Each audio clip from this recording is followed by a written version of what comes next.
लड़का और लड़की है और दोनों की सेम मतलब नॉलेज है, तो लड़की को चूज करने के पीछे एक बहुत बड़ा रीजन है कि ये कहा जाता है इंजीनियरिंग कॉलेज एक ड्रग हाउस है। बहुत सारे कॉलेज में ड्रग्स, अल्कोहल, स्मोकिंग सब कुछ बहुत बड़े पैमाने पे चलती है। क्या ये जो आपने इंजीनियरिंग का प्रिपरेशन किया उसमें आपने क्या तैयारी की, कैसे तैयार की जो आपका इतने अच्छे कॉलेज में एडमिशन हुआ? वो क्या सीक्रेट्स क्या हैं? अगर आपको ऐसे इंजीनियरिंग करनी है ना तो किसी बढ़िया कोचिंग में एडमिशन लेना पड़ेगा जहाँ पे ऐसे लाखों लाखों फीस देनी पड़ेगी और बहुत अच्छा मजा आता है वहाँ पे ऐसी बड़ी बड़ी कोचिंग में। 6000 इंस्टीट्यूट है, 29 लाख एडमिशन लेते हैं, 15 लाख निकलते हैं, उनमें से सिर्फ ओनली 20% लोगों को जॉब मिलती है। As per government of India data 80% लोग अनएम्प्लॉयड रहते हैं। अगर प्लेसमेंट अच्छा नहीं है तो फिर क्या पॉइंट है?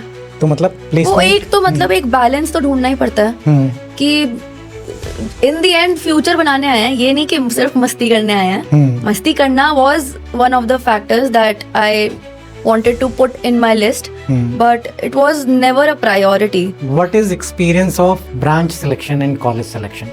How you decide कि मुझे इस कॉलेज में जाना है और मुझे ये ब्रांच लेनी है? जब अभी तक जितनी आपसे बात की तो मुझे ये लगा दोनों लोगों के एक्सपीरियंस से कि कुछ नहीं मिला तो इंजीनियरिंग। ऐसा ही है क्या इंडिया में? कंपटीशन एग्जाम में रिजर्वेशन चलता है, उसको आप कैसे देखते हो कि आप ला रहे हो 97, 95 परसेंटाइल, सबसे ऊपर आ रहे हो या टॉप 100 में आ रहे हो, बट सिलेक्शन नहीं हो रहा बिकॉज ऑफ कास्ट?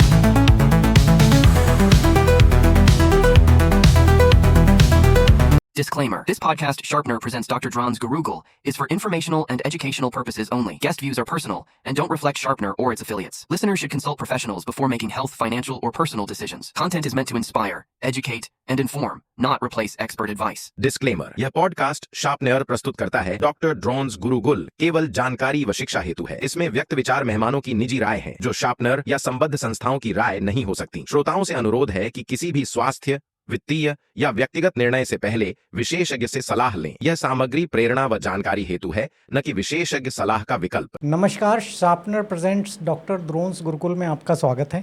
और आज हम जो एजुकेशन फील्ड से गेस्ट लेके आए हैं, बहुत ही कॉमन फील्ड है। जैसे इंडिया में कहते हैं ना, हर घर में एक इंजीनियर होना ही चाहिए, तो आज हम इंजीनियरिंग पकड़ के लाए हैं। उनके कॉलेज के बारे में, उनके प्रिपरेशन के बारे में, उनके आगे फ्यूचर, उस सब के बारे में एनालाइज करेंगे, पूछेंगे क्वेश्चन, और उनके एक्सपीरियंस क्या है वो पता लगेंगे हमें। बिकॉज इंजीनियरिंग एक ऐसा करियर है और स्टडी एजुकेशन है इंडिया में जो कि बहुत कॉमन है।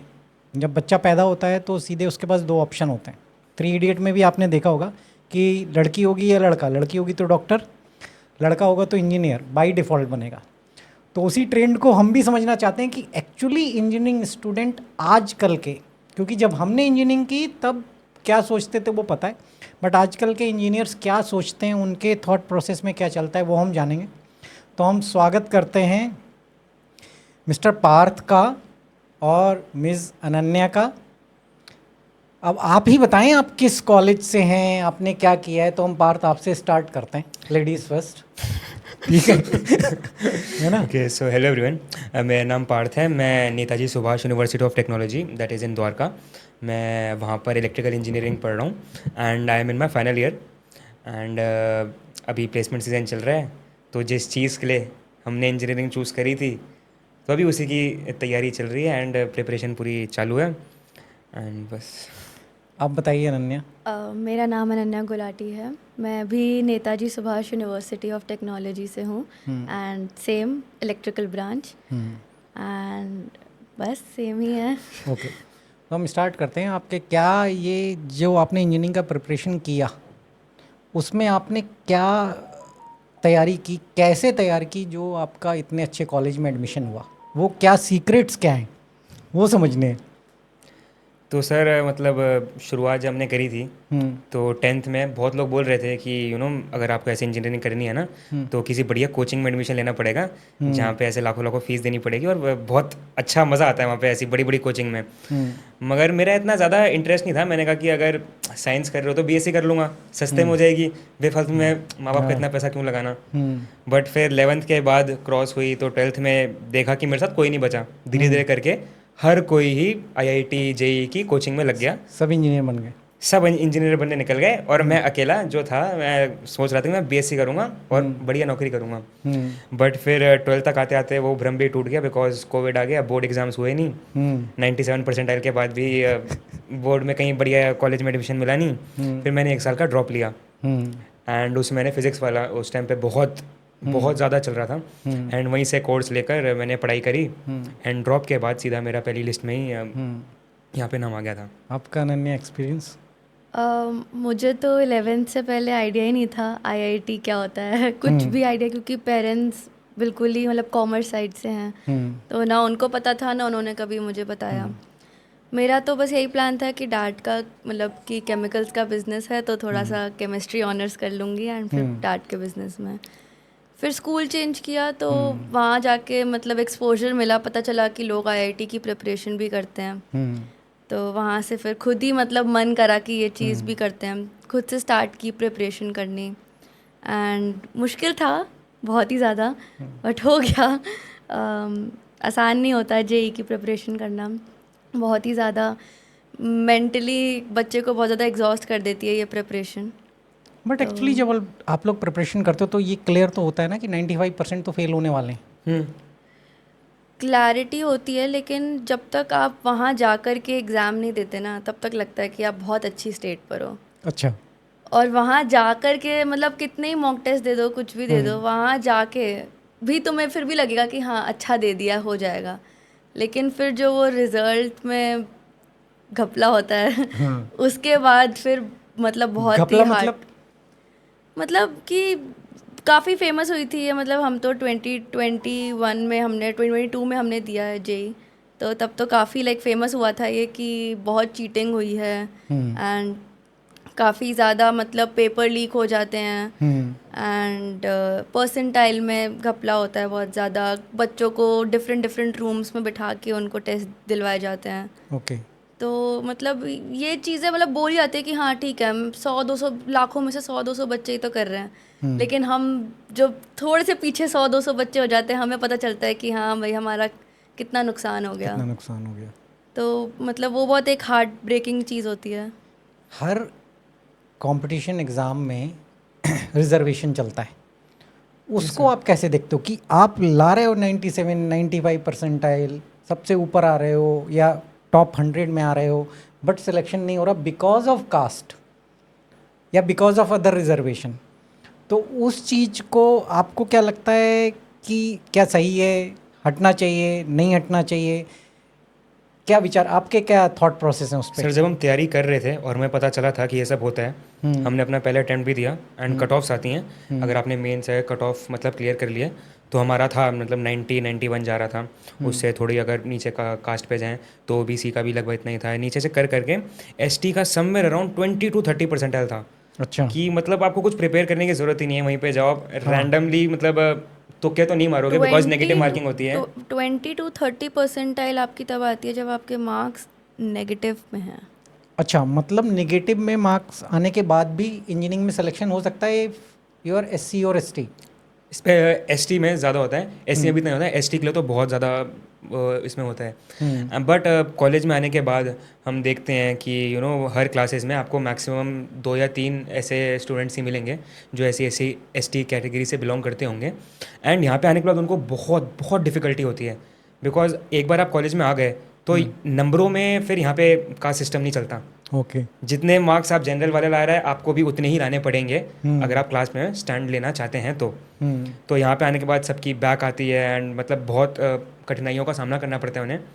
तो उसमें फिर डिपेंड करता है, अगर होशियार है वो स्टूडेंट तो मेहनत करके एक स्पेसिफिक जीपीए ले आएगा, अगर नहीं तो फिर 4 साल की जीपीए, 4 साल की नहीं, इंजीनियरिंग। पर आदमी जब फ्लो में आ जाता है, आपके साथ ही पढ़ रहा है, वही पढ़ रहा है, इन्वायरमेंट वही है, तो वो तो हो जाता है। मेन पॉइंट रहता है कि एंट्रेंस में गेट के अंदर आने वाली बात, तो गेट के अंदर तो वो आपसे कम परसेंटेज लेके कम एफर्ट लगा के भी आ ही जाता है ना।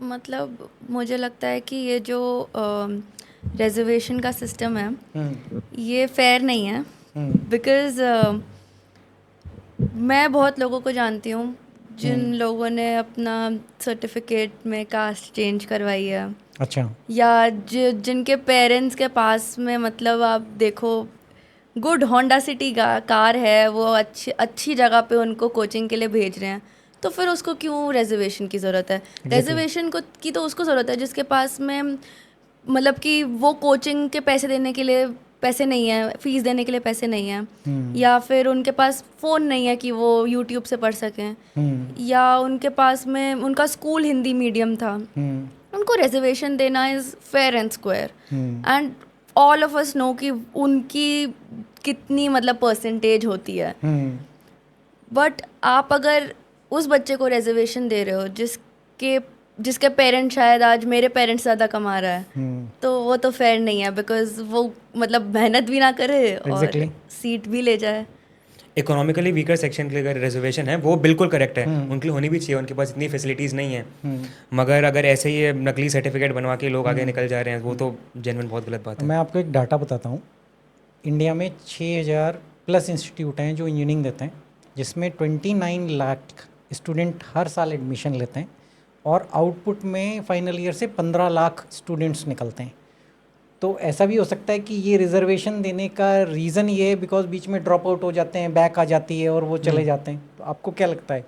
सर जैसे मैंने बताया कि मेजरली स्टूडेंट जो इसमें होते हैं, अगर कास्ट में भी देख लें तो एसटी वाले, उनके लिए बहुत मुश्किल होता है, बिकॉज उनका जो क्राइटेरिया कट ऑफ क्राइटेरिया था वो दैट वाज 20%, यानी कि नेगेटिव मार्किंग। वहाँ से इतना कॉम्पिटिटिव एनवायरनमेंट में सर्वाइव करना बहुत मुश्किल होता है, इसलिए वो प्लेसमेंट सीजन तक मोस्टली सर्वाइव नहीं कर पाते हैं, इसलिए स्टार्ट्स इतने कम हो जाते हैं। एंड बाकी इसमें बहुत सारे लोग गवर्नमेंट आगे फर्दर स्टडीज़, गवर्नमेंट एग्जाम्स उन सब में भी जाते हैं, बट येस अभी आजकल के टाइम पे प्लेसमेंट तो जेन्युइनली थोड़ा मुश्किल ही हो गया। एक क्वेश्चन, जब अभी तक जितनी आपसे बात की तो मुझे लगा दोनों लोगों के एक्सपीरियंस से कि कुछ नहीं मिला तो इंजीनियरिंग, ऐसा ही है क्या इंडिया में? क्योंकि दोनों के विज़न नहीं थे। आपका विज़न था मेरे को बीएससी करना है, आपका विज़न था मेरे को बिजनेस करना है या कुछ और करना है, इंजीनियरिंग इमीडिएट इन हुआ। तो ऐसा है इंडिया में कि कुछ नहीं बनना है तो इंजीनियर बन जाओ? सर 10th क्लास के बच्चे से आप उससे पूछोगे कि आपको आगे 10 साल बाद 15 साल बाद क्या करना है, उसके दिमाग में इतना ज़्यादा नहीं होगा, उसने भी एक्सप्लोर ही नहीं करी है। एंड ऐसे मौके पे आप किसके पास जाओगे? माँ बाप के पास। उनके पास एक ही ऑप्शन होता है कि बेटा ये चीज़ सही लग रही है, तू इस चीज़ में जा, यहाँ बढ़िया करेगा तू, एंड बस उसमें निकल गए तो बस एक ही ऑप्शन निकलता है, इंजीनियरिंग करो, कॉर्पोरेट में जॉब करो। आपको क्या लगता है कि पेरेंट्स आपकी राय बनाते हैं या बिगाड़ते हैं? मेरे बिकॉज उनको करंट personal- का आइडिया नहीं है, कितने और अपॉर्चुनिटी अलग अलग अवेलेबल हैं। मेरे पर्सनल एक्सपीरियंस से जब तक मैंने अपने पेरेंट्स को बोला था कि मुझे केमिस्ट्री ऑनर्स करना है, उन्होंने मुझे बहुत ज़्यादा सपोर्ट किया। एंड मेरा रीज़न इंजीनियरिंग की तरफ जाने का ये था, जब मैंने मतलब स्कूल चेंज किया, मैं DPS आर के पुरम में आई, तो मतलब मेरा जो बैच था, मेरा जो सेक्शन था, उसमें करीबन 40 बच्चे थे, और वो 40 बच्चों की 10th में परसेंटेज 98, 99 ये थी। मतलब they were all very smart people, and उनसे बात करके ऐसा लगता था कि ये अपनी लाइफ में कुछ तो मतलब ठीक कर रहे हैं, तभी मतलब इनको इतनी मतलब नॉलेज है। तो मैं तो बस इन्फ्लुएंस हुई थी ऑनेस्टली, मतलब I don't think it was a bad influence. I still don't regret this decision. मैं बहुत प्राउड हूँ कि मैंने ये डिसीजन खुद लिया, एंड ये भी नहीं बोलूँगी कि मैंने भेड़ चाल में बस मैं आगे निकल आई। मैंने समझा, मैंने इस चीज़ को मैंने देखा कि हाँ, इस लाइन में अगर अच्छे से कर लोगे तो बहुत पैसा है, अच्छे से नहीं करोगे तो शायद मोमोज का ठेला भी लगाना पड़ जाए। तो बस वही है कि हर जगह पे बहुत लोग हैं आज की डेट में। डिज़ाइन में इतने बच्चे हैं, फैशन स्टडीज़ में इतने बच्चे हैं। पर आपको लगता है पेरेंट्स बाइज्ड करते हैं या डिसीजन देते हैं या सही देते हैं? बिकॉज उन्होंने उनकी पढ़ाई बहुत पहले साल की है। यस, अभी बहुत अपॉर्चुनिटी ऐसे ऐसे करियर हैं जो शायद बहुत सारे लोगों को नहीं पता है। यस, बट वो फिर डिपेंड करता है कि आप कितनी कंजर्वेटिव फैमिली से बिलोंग करते हो। जैसे मेरे पेरेंट्स को मैंने अभी आई थिंक कुछ ही मतलब 2 हफ्ते पहले बोला था कि एक बार प्लेसमेंट लग गई ना अभी तो फिर मैं 6 महीने तो फ्री हूँ, सोच रही हूँ फिर मतलब कंटेंट क्रिएशन स्टार्ट कर देती हूँ, पैसा बहुत है उसमें। अच्छा। मम्मी के 5-6 सवाल थे, क्या करना होता है, क्या क्या क्या क्या चीज़ें चाहिए होती हैं, बाहर जाना होता है कि घर से हो जाता है। एक्सप्लेन किया, उनको समझ आया, उन्होंने कहा अच्छा पैसा है, मज़े भी हैं तो क्या नुकसान है, सही। फ्री में कपड़े मिल रहे हैं तो फिर तो और अच्छी चीज़ है। सही है। सर एट द एंड वही होता है, एक फेमस कहावत है, माँ बाप के डिसीजन गलत हो सकते हैं, उनकी नीयत गलत नहीं होती। नीयत गलत नहीं होती। बस वही है, वो हमारा भला ही चाहते हैं। एंड उन्होंने आप आसपास जितने भी लोगों को देखा है, इसका बेटा उसका बेटा, मतलब इस फील्ड में जाके एवरीवन सर्वाइव्स और अच्छा कर लेता है अपनी लाइफ में, तो वो भी चाहते हैं कि उनके बच्चे अच्छा ही करें, इसलिए। ओके, तो हम आपके प्रिपरेशन से हम आगे बढ़ते हैं कि आपने प्रिपरेशन कर लिया, तो what is experience of branch selection and college selection? How you decide कि मुझे इस कॉलेज में जाना है और मुझे ये ब्रांच लेनी है?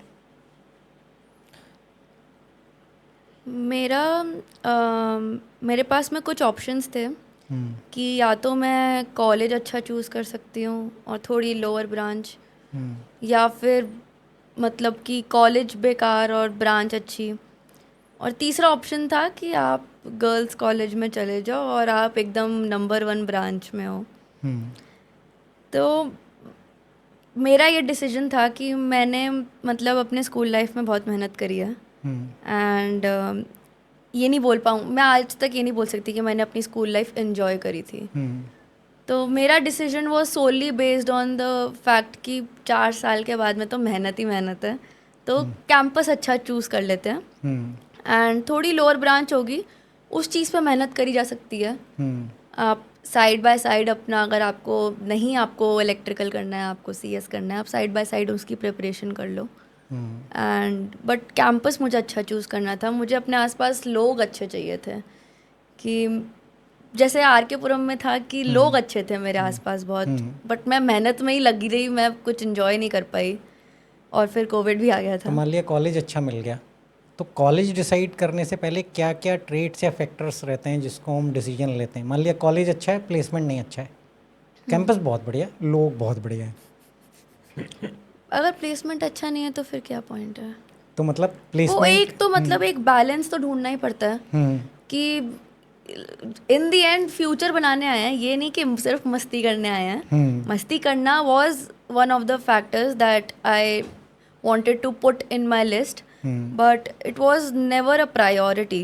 तो प्रायोरिटी इज प्लेसमेंट और the future security. Future security, yes. आपने कॉलेज कैसे क्यों डिसाइड किया ये? सर मतलब मेरा भी सेम था, जो प्रायोरिटी ऑर्डर होता है हर किसी का इंजीनियर का, सबसे ऊपर प्लेसमेंट ही आती है।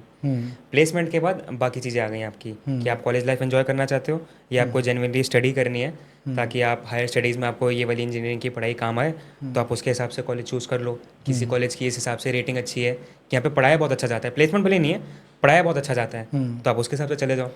एंड उसमें फिर प्रायोरिटी लिस्ट बढ़ती जाती है कि घर के पास है नहीं है। तो आपके पास ऑप्शन दे रहा हूँ मैं, आप चूज़ करो, ठीक है? एक कॉलेज है, कैंपस बहुत सुंदर है, एकर्स में फैला हुआ, बहुत पढ़े लिखे लोग हैं, इंटेलेक्चुअल हैं, टीचर्स अच्छे हैं, पहला ऑप्शन। दूसरा ऑप्शन है कि पढ़ाई बहुत अच्छी होती है। तीसरा ऑप्शन है पढ़ाई एवरेज है, प्लेसमेंट बहुत अच्छा है। बाकी जो पहले ऑप्शन दिए इनमें प्लेसमेंट एवरेज है। आप किस में जाना चाहोगे इन तीन में से? Without any doubt third option. Third option. तो ओवरऑल डूइंग एनी एजुकेशन और इंजीनियरिंग, प्लेसमेंट आपके हिसाब से, बिकॉज हम आप लोगों की वॉइस समझना चाहते हैं, placement is the decision maker. ये सर, जैसे मैंने प्रायोरिटी बताया ना, फर्स्ट पे प्लेसमेंट, सेकंड थर्ड फोर्थ कुछ नहीं है, बाकी सब बात की बातें हैं, पहली चीज़ प्लेसमेंट। तो अब आपको रियलिटी बता देते हैं। मैंने आधा आपको बताया था, 6000 इंस्टीट्यूट है, 29 लाख एडमिशन लेते हैं, 15 लाख निकलते हैं, उनमें से सिर्फ ओनली 20% लोगों को जॉब मिलते हैं as per government of India data. 80% लोग अनएम्प्लॉयड रहते हैं।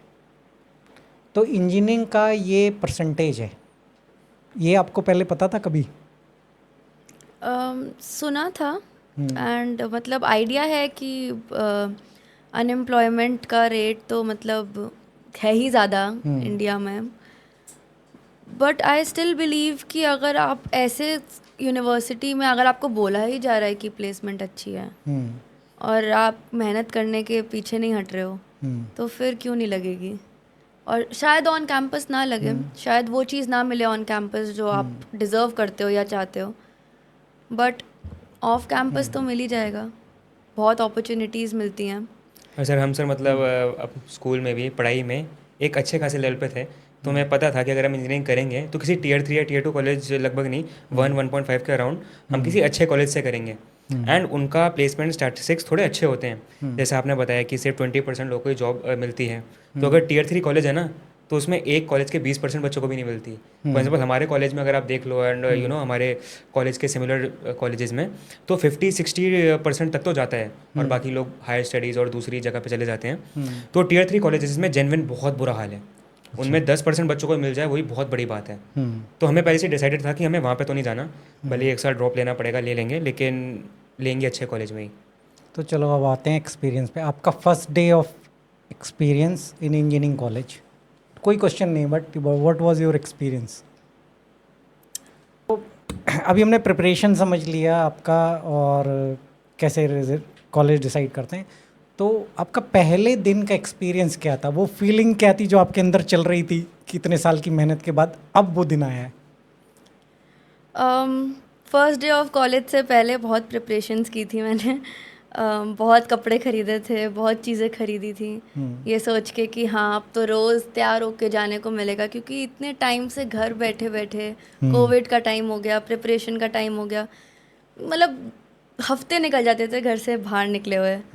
तो बहुत शॉपिंग करी एंड वो फर्स्ट डे मुझे आज भी याद है। मैं शायद मतलब मैंने पूरा कॉलेज घूम लिया उस दिन। अच्छा। मुझे मतलब इतनी दिमाग में फिरा हुआ था मेरे कि कोई जगह नहीं छूटनी चाहिए। अच्छा। एक जगह पे 3 इडियट्स के गाने गा रहे हैं, एक जगह पे ड्रामेटिक सोसाइटी के लोग घूम रहे हैं, दूसरी तरफ दूसरी सोसाइटी, तीसरी तरफ खाना मिल रहा है, मतलब क्लासेस देखने जा रहे हैं, नए दोस्त मिल रहे हैं। मतलब मेरा 3 weeks I think for initial 3 weeks में मैंने सिर्फ दोस्त बनाए हैं।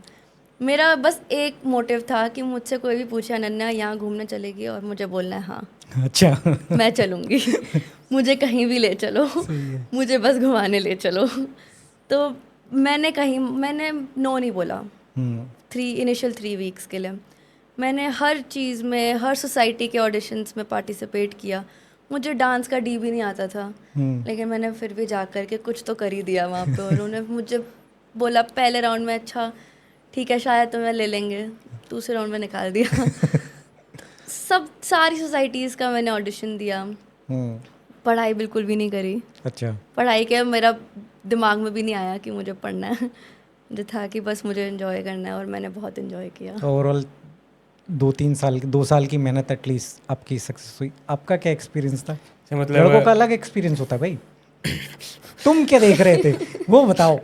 मतलब आप हमारे बैच के जो है 2026 बैच से किसी से पूछोगे ना, हर किसी का यही होगा कि हम बहुत ज़्यादा डिप्रेस थे कॉलेज में आने से पहले, बिकॉज जो एक्चुअल स्कूल लाइफ होती है 11-12 वो पूरे कोरोना में चली गई हमारी, और मतलब ड्रॉप ईयर तो और भी ज़्यादा वर्स्ट था। तो कॉलेज में आने के बाद हर किसी का एक ही एम था कि हमें मौज करनी है। तो मैं बहुत खुश, कॉलेज स्टार्ट होने से एक हफ्ता पहले घर में शादी थी, हम ट्रिप पे गए थे, मेरा कहीं मन नहीं लग रहा, मैं सबसे दूर, मुझे बस एक्साइटमेंट थी कि ये 7 दिन निकले और मैं कॉलेज में कदम रखूँगा और एकदम स्टूडेंट ऑफ द ईयर की तरह जैसे मैं जाऊँगा और एकदम हर कोई मेरे को देखेगा। वो सब तो नहीं होता वो सब तो नहीं होता, बट अंदर गया तो एक इंसान मिला मुझे। वो शायद से 4th ईयर करीबन था, वो प्लेसमेंट की तैयारी कर रहा था, मतलब और बड़ा उदास था। उसने बोला कि तुम फर्स्ट ईयर हो? मैंने कहा हाँ मैं अभी एडमिशन लिया है। कहता है एक बात याद रखियो मेरी, फर्स्ट सेमेस्टर में ना पढ़ाई कर लियो। अच्छा। मौज मस्ती मत करियो, बाकी पूरी कॉलेज लाइफ मौज मस्ती कर। अच्छा। मैंने कहा क्यों? कहते बस बता दिया ना बस। और आज मुझे जाके रियलाइज़ हो रहा है मेरी फर्स्ट सेम में मैंने ज़्यादा इतना एक्सप्लोर नहीं करा, मैं ज़्यादा घूमा ही। मुझे पता था कि मुझे ड्रामा पसंद है, मेरे को ड्रामेटिक सोसाइटी ज्वाइन करनी है। मैं वहाँ ज्वाइन हुआ, फर्स्ट सेकंड राउंड आराम से क्लियर, एंड फर्स्ट सेमेस्टर मेरी अच्छी जीपीए आ गई, बहुत अच्छी। बस बाकी मैंने पूरी कॉलेज लाइफ मैंने कुछ पढ़ाई नहीं करी है, वो मेरी जीपीए मेंटेन रही है। यार अभी भी क्वेश्चन का आंसर नहीं मिला पार्थ। Yes sir. देख के रहे थे, what you were looking for? Sir जैसे मैंने बोला कि पहले दिन तो मैं पूरा इन्जॉय के उससे गया था, लेकिन जैसे वो इंसान ने मेरे को बता दिया तो उसके बाद से मैं सीधा क्लासरूम गया एंड मैंने ओरिएंटेशन अटेंड करी। कुछ नहीं था, बहुत ही बेकार, टीचर बोले जा रहे हैं, हमारे कुछ मतलब का नहीं था, लेकिन मैंने पूरी अटेंड करी। अच्छा। क्योंकि उस टाइम पे मैं एक सीधा साधा बच्चा बन गया था हाँ। कि बस एक सेमेस्टर मुझे ढंग का निकालना है, बाकी मेरे जो बचे हुए 3 साल हैं वो मौज के जाएंगे, एंड वो मेरा बढ़िया गया। चलो ऑफ कैमरा बताना। सर जो आप पूछना चाह रहे हो, मतलब हमें को पहले ही पता था इंजीनियरिंग में बॉयज़ टू गर्ल्स रेशियो बहुत कम होता है, सो मैं उस एक्सपेक्टेशन तो गया ही नहीं था। अच्छा, तो चलो हम फिर आपके ब्रांच पे आते हैं। अभी जो हमने स्टडी किया कि आप कर रहे हैं इलेक्ट्रिकल इंजीनियरिंग कर रहे हैं और जाना चाहते हैं आईटी में ओवरऑल, ठीक है ना, सर्विस इंडस्ट्री में, तो इससे पूरा इंडस्ट्री का बैलेंस बिगड़ रहा है। बिकॉज अगर मैं देखूं बेसिक इंजीनियरिंग जो ब्रांचेस होती हैं वो इलेक्ट्रिकल, मैकेनिकल और सिविल, बाकी सब सपोर्ट ब्रांच है। किसी एक फैक्ट्री में भी देखेंगे ना, पूरी फैक्ट्री है, क्योंकि आईटी भी सर्व तो प्रोडक्ट को करता है ना, तो उसमें आईटी के बंदे 10 और 15%, आजकल ज़्यादा आईटी आ गई तो 25%, बट जो मेजॉरिटी ऑफ स्टूडेंट्स हैं ब्रांचेस में अवेलेबिलिटी है दैट इज़ मोर देन 50%। तो इम्बैलेंस तो हो रहा है, अनएम्प्लॉयमेंट क्रिएट हो रहा है।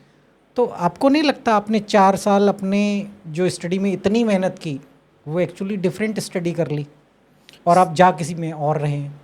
सर 2 चीज़ें होती हैं। पहली बात तो हमें जो पढ़ाया जाता है वो प्रॉपर, जो आप कह रहे हो ना कि कोर कंपनीज होती हैं, उसके लिए कुछ नहीं पढ़ाया जाता हमें। अच्छा। बहुत पुराना एजुकेशन सिस्टम पता नहीं इनका फॉलो हो रहा है, तो उसके लिए तो हम तैयारी अगर हमें करनी भी है ना, हमें कोर फील्ड में ही जाना है, हमें इलेक्ट्रिकल, सिविल, मैकेनिकल इसमें ही जाना है, तो उसकी तैयारी भी, कंपनीज़ की तैयारी हमें अलग से करनी पड़ेगी। अच्छा, मतलब जो गवर्नमेंट का सिलेबस है वो जो पढ़ा रहे हैं और जो नया इंडस्ट्री में चल रहा है उसका कोई लिंक नहीं है?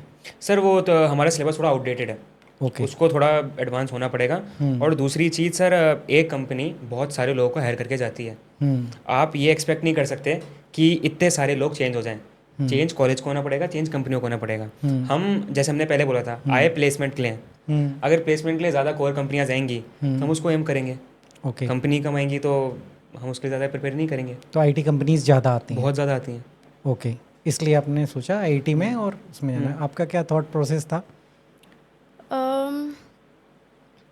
मैं ये बोलूँगी कि जहाँ पैसा वहाँ आदमी। कोर में पैसा है, ये नहीं बोलूँगी नहीं है, बट वो इतने कम लोगों को रिक्रूट करते हैं। 10 कंपनियाँ आ रही हैं मान लो कोर की, मैक्स टू मैक्स हर कंपनी 10 बच्चा, 100 बच्चा ले जाएगी। एट दिस पॉइंट हमारे 190 से ज़्यादा, ऑलमोस्ट 200 बच्चे हैं इलेक्ट्रिकल ब्रांच में, तो बाकी कहाँ जाएंगे? ओके। या मैं बोलूँगी कि सिर्फ इलेक्ट्रिकल, मैकेनिकल ही देख लो, मैकेनिकल में 240 बच्चे हैं, कहाँ जाएंगे बाकी बच्चे? हमारे कॉलेज में मुश्किल से 2 या 3 कंपनीज आती हैं which solely focus on mechanical students, तो वो कंपनी कितने ही बच्चों को ले जाएंगी? ओके। और ऐसा भी ज़रूरी नहीं है कि कोई इंसान इलेक्ट्रिकल कर रहा है 4 साल, तो मतलब ऐसा भी तो सकता है कि किसी ने बस रियलाइज़ कर लिया आफ्टर 1 ईयर कि यार ये नहीं है, यहाँ मुझे नहीं जाना। शायद मुझे इंटरेस्टिंग लगती, मैं कुछ इस पर्सपेक्टिव से तो नहीं आई थी कि मुझे मतलब कि टेक में ही जाना है। मैंने सोचा ज़रूर था कि हाँ मैं कंप्यूटर साइंस कर लूँगी साइड बाय साइड, जो ब्रांच नहीं मिली शायद उसकी प्रिपरेशन खुद कर लूँगी, लेकिन अगर मुझे इंटरेस्टिंग लगता तो मैं ज़रूर पढ़ लेती उस चीज़ तो को। ओवरऑल समरी है कि मैन्युफैक्चरिंग इंडस्ट्री ज़्यादा कैंपस इंटरव्यू में आता ही नहीं है लेने के लिए, कंपैरेटिवली आईटी। तो जैसा आपने अभी बोला कि जो स्टडी पढ़ा रहे हैं, जो सिलेबस है उसमें और इंडस्ट्री में है गैप है, तो आपको क्या लगता है कि जो आपको सिलेबस पढ़ाया जाता है, अगर मान लो आप मैन्युफैक्चरिंग इंडस्ट्री आती है, आपको उसी में जाना है, तो सिलेबस में कितना बड़ा गैप है और क्या क्या फैक्टर्स हैं फ़र्क होने के, गैप होने के? सर फॉर एग्जांपल हमारा इलेक्ट्रिकल का है, तो मैं इलेक्ट्रिकल का बताता हूँ। हमारे को स्टार्टिंग में तो शुरुआत के 1 साल तो सबको सेम पढ़ाया जाता है, सबके सब्जेक्ट्स लगभग सेम ही होते हैं। तो उसमें तो हमें बेसिक्स ऑफ इलेक्ट्रिकल पढ़ा दिया जाता है। उसके बाद जाके वो एडवांस होता है। लेकिन आजकल के ज़माने में जो इलेक्ट्रिकल में इलेक्ट्रॉनिक्स का इतना ज़्यादा यूज़ हो रहा है ना, माइक्रो चिप्स और इन सब के, इसके बारे में ज़्यादा नहीं पढ़ाया जाता। हमें वो पुराना वाला इलेक्ट्रिकल सिस्टम ही चला आ रहा है। फॉर एग्जाम्पल जैसे आपने बोला था, सबसे शुरुआत में सिविल शायद से ब्रांच थी, देन उसके बाद मैकेनिकल आई। सिविल, मैकेनिकल और इलेक्ट्रिकल, हाँ, सबसे ओल्डेस्ट ब्रांच हुआ करती थी एक इंजीनियरिंग की। ओल्डेस्ट नहीं, these are the basic branch. उसके बाद इलेक्ट्रॉनिक्स आई है, तो इसका बहुत ज़्यादा आजकल इतनी बड़ी बड़ी कंपनियां हो गई हैं, एनवीडिया हो गई है, एंड उसका इतना ज़्यादा मार्केट कैप बढ़ रहा है। एंड इन सब को टारगेट करके हमें को कुछ नहीं पढ़ाया जाता, हमारे को वही बेसिक्स पढ़ाया जाता है। ओके, तो there is a big gap between industry and education. I feel एक गैप तो है कि हमको बहुत पुराने टाइप के चिप्स और माइक्रो प्रोसेसर्स के बारे में पढ़ाया जाता है जो कि अब काम भी नहीं आते हैं। बट एक मेजर डिफरेंस ये है कि हमको जो कॉलेज में पढ़ाया जाता है या जो हमारे टेस्ट्स लिए जाते हैं सब्जेक्टिव होते हैं। And the moment you go and give online assessment for a electrical based company, they want you to answer 30 questions in 45 minutes, MCQ type. So हमारे को वहाँ पे 10 क्वेश्चन करने हैं 1.5 घंटे में, या 3 घंटे में हमें 20 क्वेश्चंस करने हैं। यहाँ पे हमको 30 क्वेश्चन करने हैं 45 मिनट्स में। तो वो एक टाइम मैनेजमेंट या क्विक आंसर करना, या मतलब कि आप फॉर्मूला लगा रहे हो या कॉन्सेप्ट लगा रहे हो और फटाफट बस आंसर निकाल रहे हो, उसका बहुत गैप आ जाता है। Practical learning and theoretical learning का फ़र्क है। मतलब ये नहीं बोल सकते प्रैक्टिकल, जैसे यही डिफरेंस एक जेई में भी है कि क्यों हर बच्चा पढ़ रहा है 11th-12th के लिए, तो हर बच्चा 11th-12th देता है और सिलेबस जेई का और 11th-12th का सेम होता है। तो क्यों जो नॉर्मल बच्चा है सिर्फ 11th-12th में उसके 95-98% मार्क्स आ रहे हैं, वो क्यों जेई क्वालिफाई नहीं कर पा रहा? यही रीज़न है, टाइम लिमिट। यहाँ पे हर क्वेश्चन पे टाइम लिमिट है, यहाँ पे नेगेटिव मार्किंग है, यहाँ पे हमें क्विक आंसर करना सिखाया जाता है। आप क्यों जा रहे हो, क्यों आप लाखों रुपए दे रहे हो किसी भी इंस्टीट्यूशन को, वो आपको क्विक आंसर करना सिखाते हैं। जो क्वेश्चन आपको 4 लाइन का दिख रहा है वो क्वेश्चन आपको 1 लाइन में करना सिखाएंगे वो। Okay. तो वो चीज़ कॉलेज वाले नहीं सिखाते, एंड ऑनलाइन असेसमेंट में वही पूछा जाता है। ओके, सर इतने सब्जेक्ट्स तो ऐसे होते हैं जिसमें मार्क्स इसी बेसिस पे मिलते हैं कि आपने कितना ज़्यादा लिखा है। कोई टीचर पढ़ने नहीं वाला कि आपने 4 पेजेस में क्या क्या लिखा है, वो बस पेज चेक करेगा कि यस इसने 4 पेजेस भर के लिखे हैं एंड नंबर देगा। सर कितनी गलत बात है, इंजीनियरिंग में ये हो रहा है। कुछ फर्क नहीं पड़ता आपने क्या नॉलेज है, आपने क्या लिखा है। बट इसमें कॉलेज की कोई गलती नहीं है, तो सिस्टम गवर्नमेंट का सिलेबस गवर्नमेंट दिया, कॉलेज कुछ नहीं कर सकता। पूरा मतलब थ्योरेटिकल सब्जेक्ट्स होंगे तो और वो चाहेंगे भी क्या, वो यही तो चाहेंगे कि आपको कुछ पता है और आप उसको कितना अच्छे से एक्सप्लेन कर पा रहे हो। तो प्रॉब्लम ये नहीं है कि आपको 4 पेज में हमसे लिखवाओ, हमसे 4 क्या 40 पेज लिखवाओ, मार्क्स के लिए तो हम कितना भी लिख देंगे। पॉइंट इज कि आप हमें साइड बाय साइड ये भी तो बताओ कि इधर जाने के लिए, इस लाइन में जाने के लिए ये चीज़ भी तो आनी चाहिए जो मेजरली आपसे पूछा जा रहा है। तो आप लोगों को क्या लगता है कि आफ्टर 3rd ईयर और आफ्टर 6th सेमेस्टर और मे बी 5th सेमेस्टर कुछ तो इंडस्ट्री रेडीनेस और कुछ जो गैप क्रिएट हो चुका है बिकॉज ऑफ गवर्नमेंट की सिलेबस है, तो क्या उसके लिए कुछ एडिशनल कोर्सेज होने चाहिए जो आपको एग्जैक्ट वही सिखाएं जो इंडस्ट्री में चल रहा है, जो भाषा, जो इन्वायरमेंट, जो स्पीड, ऐसा रियली आपको हेल्प करने वाला है? यस सर, हर कॉलेज में ना ट्रेनिंग एंड प्लेसमेंट सेल होता है। एक्चुअल में नाम उसका ट्रेनिंग एंड प्लेसमेंट होता है, बट काम वो सिर्फ प्लेसमेंट सेल का करता है, ट्रेनिंग कुछ ज़्यादा देता नहीं है। तो sir yes, industry redness training तो हर कॉलेज को कहीं ना कहीं से देनी चाहिए, एंड कोर्सेज भी होने चाहिए। बिल्कुल कोर्सेज, हाँ, मतलब कि अगर आपको कहीं जाना है और कोई चीज़ अवेलेबल नहीं है आपके एकदम सामने, तो ढूंढना ही पड़ेगा कोर्सेज के लिए, क्योंकि कुछ तो सीखना ही पड़ेगा आपको। ऐसे नहीं है कि आप सिर्फ ये बोल दो कि हमें तो सिखाया नहीं गया, हाथ ऊपर कर दो, हमें तो बताया ही नहीं कि हमारी क्या गलती है। ऐसा नहीं है, आपको आपके सीनियर्स बताते हैं। ये बात बहुत सच है एक कि आप कॉलेज में जाते हो तो प्रोफेसर्स की तो अपनी जगह है, लेकिन आपके सीनियर्स की भी आपके दिल में एक अलग जगह होनी चाहिए। वो आपको बहुत चीज़ें बताते हैं, वो आपको मतलब कि अगर आपकी कोई आंखें खोल रहा है तो वो आपके सीनियर्स होंगे। वो आपको बताएंगे कि हाँ ये कंपनी है, इस कंपनी ये पूछती है, ये पूछती है ये कहाँ से सीखना है, ये यहाँ से सीखना है। एक्चुअली आपने बहुत सही कहा। जब मैंने इंजीनियरिंग किया था तो सीनियर ही हमको सब कुछ, तब ट्रेनिंग एंड प्लेसमेंट सेल नहीं होता था। सर अभी भी नहीं है, अभी भी सीनियर्स ही हैं हमारे कॉलेज में भी डेली सीनियर्स को जाते तो हैं। पूरे मेरे जर्नी में मैंने बुक ही नहीं खरीदी, बिकॉज सीनियर की बुक हमें मिल जाती थी, हम पीछे दे देते थे कैसे पढ़ना है, क्या करना है। और एक बहुत अच्छा सिस्टम सेट किया था कि जो नौकरी कर रहा है सीनियर बाहर, जब हम ढूंढने जाते थे तो वो हमें रख भी लेता था 10-15 दिन, खाना वाना भी खिला देता था। तो सीनियर से बना के रखना एक अच्छा ऑप्शन होता है, ऑप्शन, और एक अच्छा इंडस्ट्री में भी बिल्ड आपका कनेक्शन बनता है। ये सर आगे तो बहुत हेल्प आता तो है। बहुत। आपके कितने सीनियर्स में आपको कनेक्शन है, और जो लोग कर रहे हैं उनसे क्या गाइडेंस मिलता है?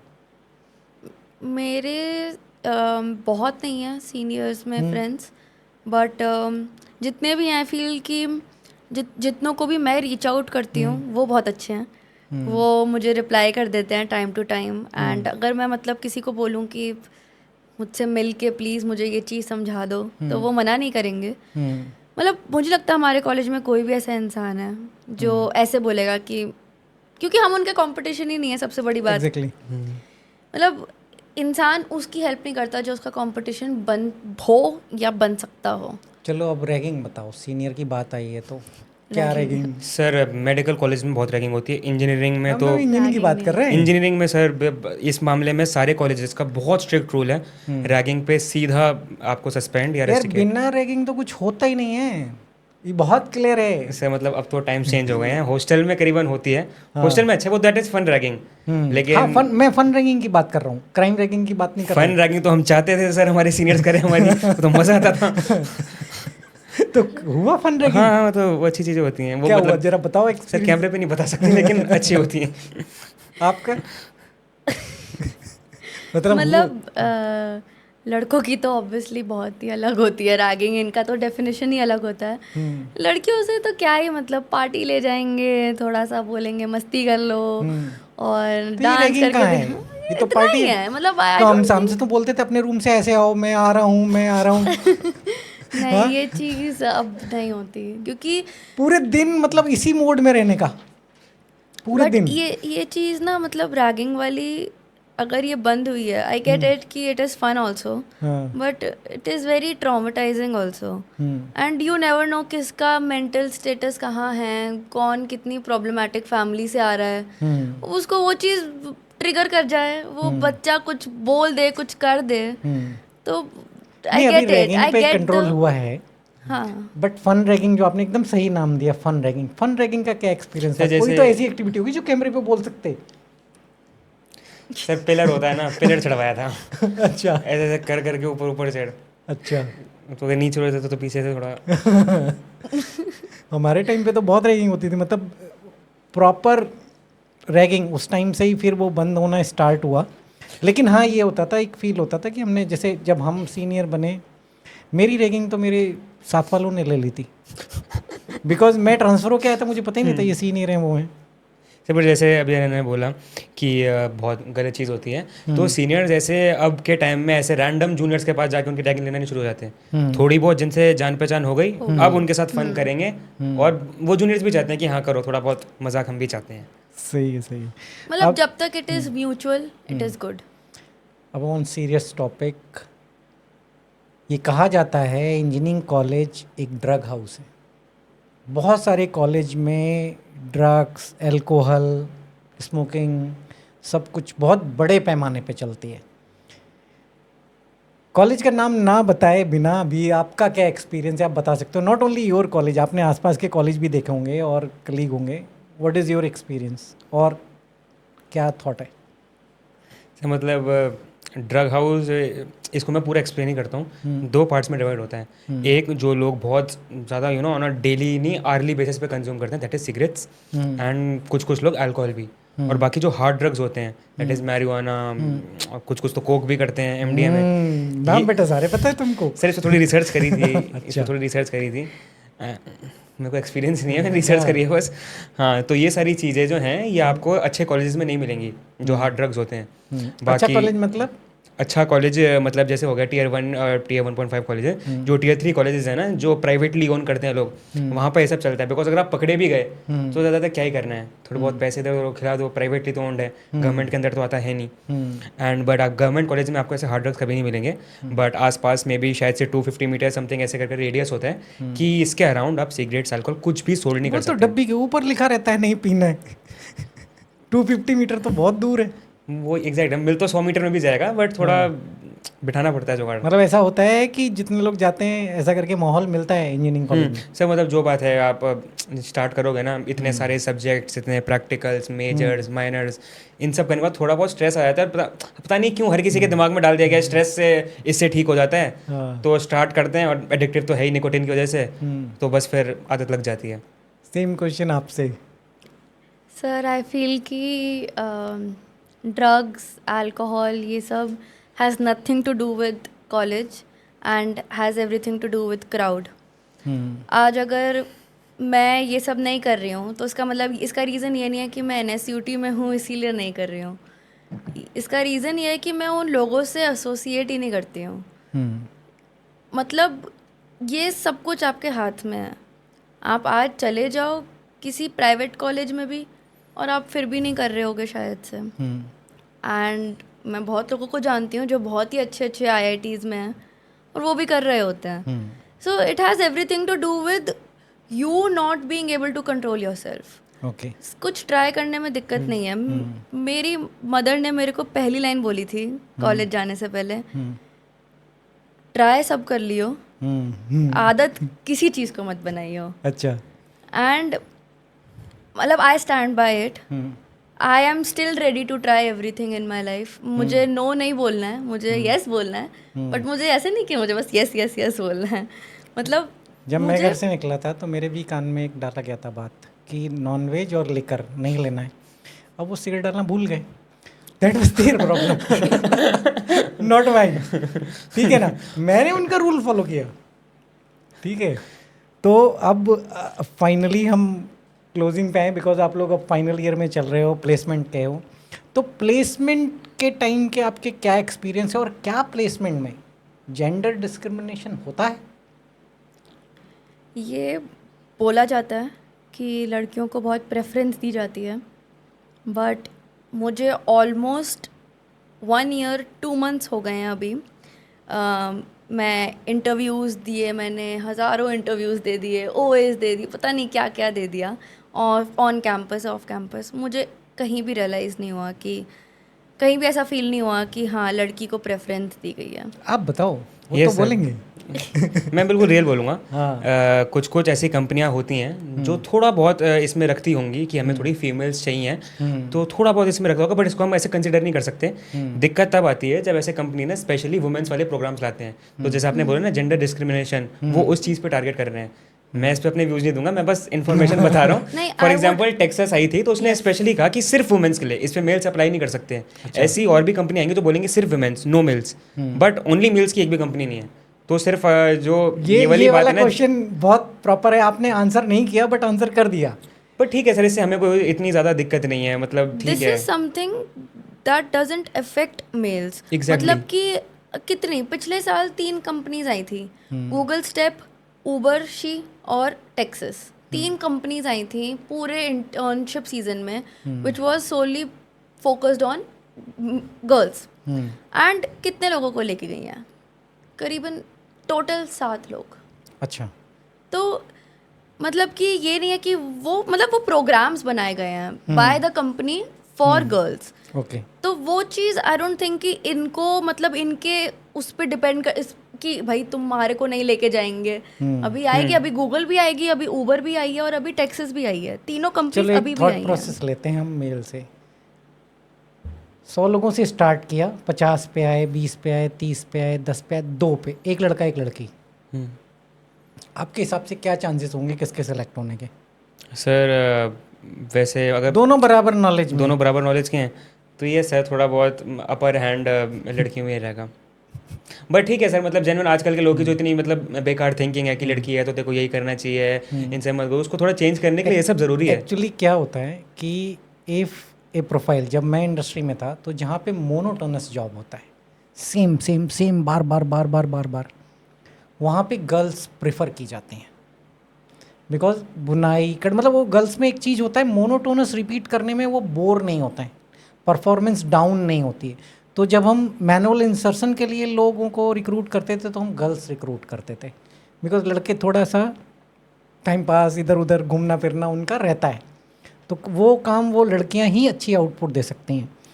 कहीं पे ऐसा काम होता था जहाँ पे हैवी वेट लिफ्ट करना है, कोई चीज़ खींचनी है, कुछ और करना है, सामान लेके जाना है, या कभी कभी लेट नाइट रुकना है, लेट रुकना है, तो वहाँ पे मेल प्रेफर करते थे। तो इस तरीके से भी जैसे आपने बोला ना, गर्ल्स तो हो सकता है उनके रोल्स में ही गर्ल्स का डिमांड हो।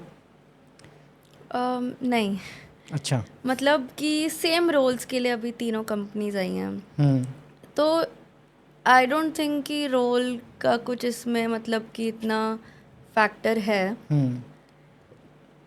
लड़कियों मतलब कि अगर मैं पूरे फेमिनिज्म उस पर चली जाऊं, बिल्कुल जाओ।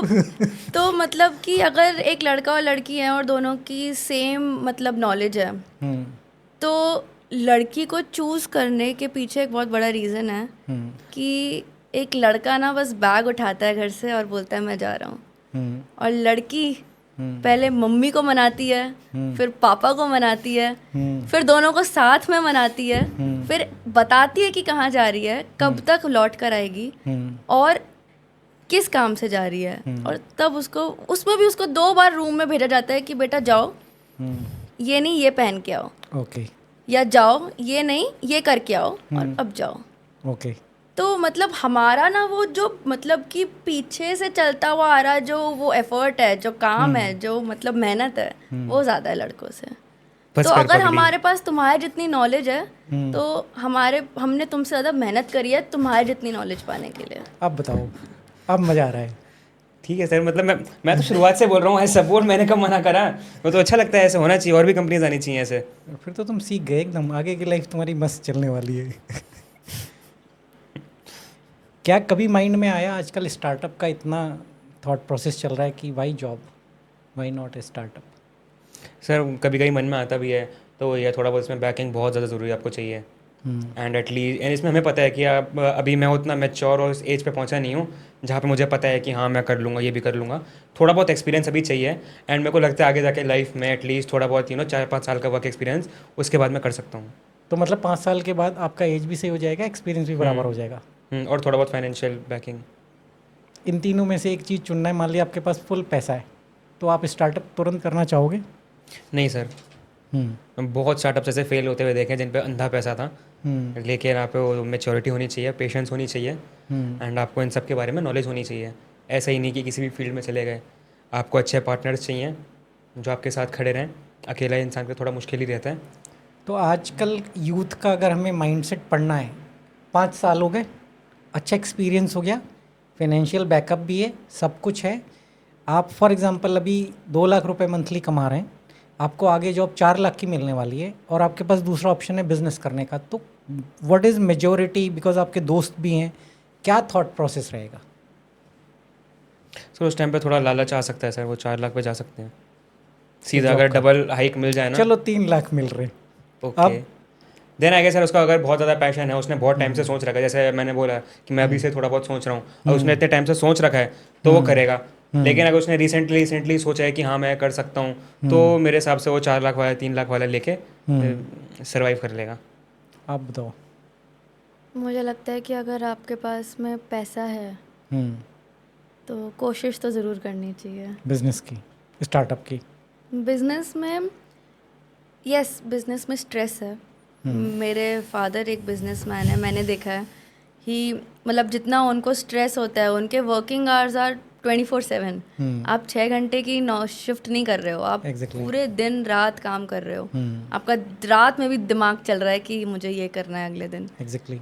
तो मेहनत है इस चीज़ में, बट मतलब वो एक चाहत होती है ना कि तुम अपने खुद के बॉस हो, तुम्हारे ऊपर कोई नहीं, you are not answerable to anyone. जब मैं अपने फादर को देखती हूँ, मैं बोलती हूँ पापा छुट्टी कर लो, और अगर उनका मन होगा तो बस कर लेंगे, उनको किसी को मैसेज नहीं करने की ज़रूरत कि मैं इस वजह से आज नहीं आ पा रहा हूँ। मतलब उनको बल्कि 2-3 घंटे बाद मैसेज आएगा, सर आ रहे हैं, तो बोलेंगे आज नहीं आ रहे। सही। तो जैसे आपने बताया ना, वही लीडरशिप और ओनरशिप वाली बात होती है। तो बिजनेस में बिजनेसमैन अपना ओनर है, तो वो अपने लिए ही करेगा कि भाई मेरे को अपना बिजनेस आगे बढ़ाना है, तो 12 घंटे की शिफ्ट करेगा, उसको 15 घंटे की शिफ्ट करनी पड़ेगी, वो करेगा, वो कुछ नहीं देखेगा। पैसा है तो कोशिश तो करनी चाहिए।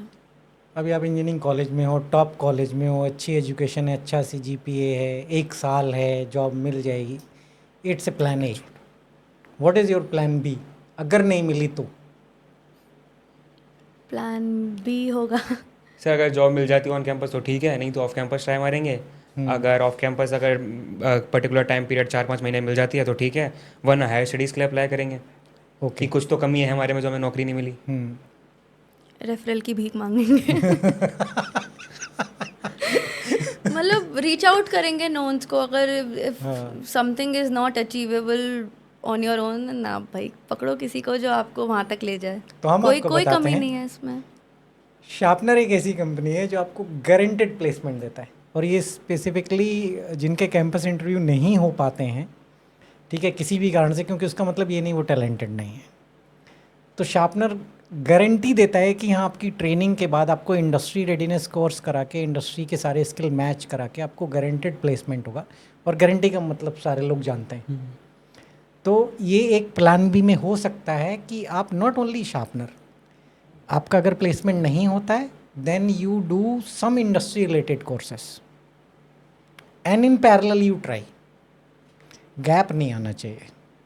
अगर आपको लग रहा है 3-4 महीने का गैप आ रहा है ढूंढने में, तब भी आपकी पैरेलल में कोई ना कोई डिस्टेंस, आजकल बहुत सारे ऑप्शन है ना, ऑनलाइन है, आप इंडस्ट्री रेडीनेस कोर्स, कोई टेक्नोलॉजी, कोई कुछ, वो कुछ ना कुछ करते रहो, तो एक तो गैप भी नहीं दिखाई देगा, गैप फील भी नहीं होगा, और जो सामने कंपनी है उसको भी लगेगा कि बच्चे ने कुछ तो किया है ना। तो ओवरऑल अभी जहाँ तक आप हो, हमने वहीं तक आपका पॉडकास्ट किया है, ठीक है ना। जब आप भविष्य में ज्वाइन कर लोगे अच्छी कंपनी, ठीक है, और आप टाइम निकालते हो हमारे लिए, तो हम ज़रूर आपका पॉडकास्ट करेंगे। ओवरऑल हम ये जानना चाहते हैं कि आपने 1.5 महीने अप्रॉक्स 45 डेज़ किया, तो आपका रियल फीडबैक क्या है? आप जब हम आपके इंटरव्यू लेने गए थे, वहाँ से लेके फिर आपने ज्वाइन किया, फिर यहाँ तक काम किया, आपका क्या ऑब्जर्वेशन रहा, क्या फीडबैक रहा? एक चीज़ जो मतलब बहुत अच्छी थी यहाँ की, वो ये थी कि अगर मतलब कि कोई भी इनपुट आगे रखा गया तो उसकी वैल्यू थी। ऐसा नहीं कि आप you are just an intern, you have no say in this, ऐसा नहीं था। एंड जितना भी मतलब मैंने इनपुट दिया है, फेल्ट मतलब एक पॉइंट पे हाँ मेरी कोई ना कोई तो सुन रहा था बात। हो सकता है मैं गलत भी बोल रही हूँ बहुत बार, in the end I am just an intern अभी, बट मुझे कभी ऐसा फील नहीं कराया गया यहाँ पे कि बच्ची है कुछ भी बोल रही है। मतलब वो वैल्यू दी गई मेरे इनपुट को, वो बहुत अच्छी चीज़ है। तो एंड गुड एक्सपीरियंस था बहुत ज़्यादा। ऑफिस कल्चर के बारे में पता चला, और डेडलाइंस के बारे में पता चला, और काम कैसे सबमिट करना है, काम कैसे करना है। एक बार बताया जा रहा है जो काम, वो सुनना है एक बार ही में 4-4 बार जाके पूछना नहीं है। एंड मतलब काफ़ी चीज़ें पता चली, जो मतलब कि जो पॉइंट होता है कि इंटर्नशिप करने का, कि आपको एक ऑफिस के कल्चर के बारे में पता चले, कैसे आपको किस इंसान के साथ कैसे एक्ट करना है, बिहेवियर कैसा होना चाहिए, बात करना कैसे करना चाहिए। चीज़ें बहुत सीखने को मिली एंड गुड एक्सपीरियंस था। आई एम ग्लैड मैंने ज्वाइन किया। एंड तो मतलब क्या है, टेक्निकल नॉलेज के अलावा ये जो चीज़ें हैं, कम्युनिकेशन, बिहेवियर, डेडलाइन, ये क्या उतना ही इम्पोर्टेंट है जितना एजुकेशन इम्पोर्टेंट है या नॉलेज? ये थोड़ा एजुकेशन से आई फील ज़्यादा इम्पोर्टेंट है। अच्छा। क्योंकि अगर आपको मतलब आंसर करना आता है, अगर आपको अपना काम जो आपने किया वो दिखाना आता है, उस काम का क्रेडिट लेना आता है, तो ही तो मतलब आप कुछ शोकेस तभी तो कर पा रहे हो आप। ओके। वरना तो मतलब जिसका मन करे आपका क्रेडिट ले जाएगा, आप कुछ बोल ही नहीं पाओगे अगर आप इतने डरे डरे रहोगे तो। एंड अगर आपको मतलब ऑफिस के कल्चर के बारे में पता ही नहीं है कि भाई जो एक बार चीज़ बोल दी है वो करनी ही करनी है, नहीं कर रहे हो तो फिर निकाल दिए जाओगे इन दी एंड, और फिर बोलोगे अरे मैं तो काम किया था, मुझे क्यों निकाल दिया। तो फिर ये वाले फैक्टर्स आ जाते हैं फिर कि यार तुम तुमने बोला था एक चीज़ तुम 4 बार बुलवाते हो, या तुम मतलब सुनते नहीं हो एक बारी में, या तुम ओवर स्मार्टनेस दिखा रहे हो काम में। तो वो फ्रैंकनेस होनी चाहिए, वो सीखी।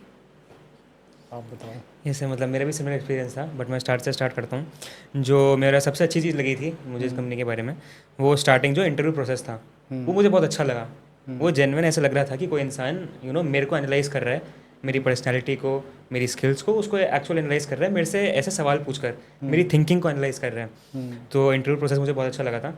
एंड यहाँ पे जब एक्चुअल एचआर राउंड हुआ था वही बहुत अच्छा था। एंड काम जब स्टार्ट हुआ मेरे को सबसे अच्छी चीज़ यही लगी थी कि जो प्रैक्टिकल लर्निंग है वो हो रही थी, एंड साइड बाय साइड जो क्लासेस हो रही थी हमारी स्किल्स डेवलप करने के लिए, वो बहुत अच्छी थी। एंड खाना अच्छा था सर। खाना अच्छा था। एंड मुझे कभी ऐसा लगता था कि मेरे को ऐसा लगता था कि आपके साथ ना मतलब आपके टाइम पे थोड़ा गलत व्यवहार हुआ था ऐसे कॉर्पोरेट में, तो आप ऐसे बहुत अच्छा रखते हो। अच्छा। हाँ हाँ, एक्सपीरियंस ही बंदा सीखता है। नहीं, मेरे साथ अच्छा भी हुआ। मैंने 10 कंपनियों में काम किया, तो मैंने जो जो अच्छा था वो पिक करने की कोशिश की।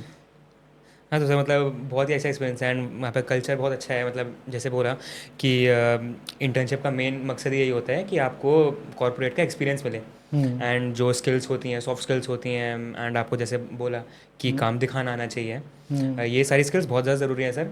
अदरवाइज़ आप अपनी जो आपकी टेक्निकल स्किल्स हैं वो आप दिखा ही नहीं पाओगे अगर आप यहाँ पे सर्वाइव नहीं कर पाओगे। तो यहाँ पे सर्वाइव करने के लिए सारी चीज़ें बहुत ज़्यादा ज़रूरी हैं।